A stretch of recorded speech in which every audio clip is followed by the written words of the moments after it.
Bulutun içinde bir ses darıxır.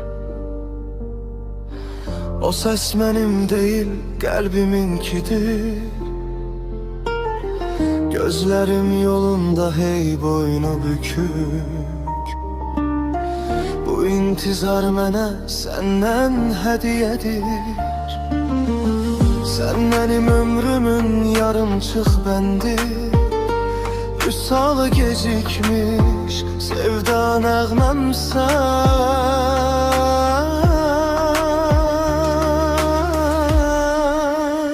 Ey ruhumun əmdəmi, eşkim pənahım. Sen benim en temiz saf günahımsan. Sensiz bu dünyanın rengi bozarım. Zulmet gecelerde tek sabahımsan. Ben seni sevmedim, ben sana köçtüm. Sen benim özümden kaçış yerimsen.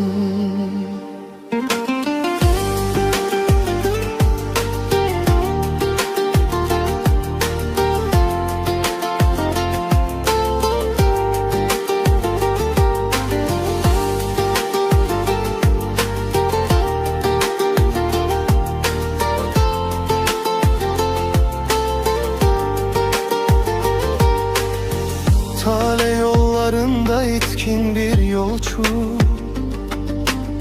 Senin limanına sığınmak ister. Dünya bir güzgüdür, baksan görersen. Benim her zerrem seni ekseyler.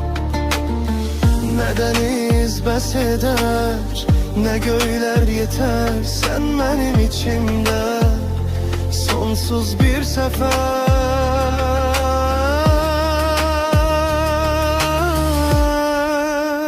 Ey ruhumun endemi, eşkim penahım.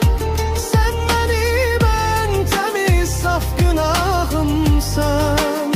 Sensiz bu dünyanın rengi bozarım. Zulmet gecelerde tek sabahımsan. Ben seni sevmedim, ben sana köçtüm. Sen benim özümden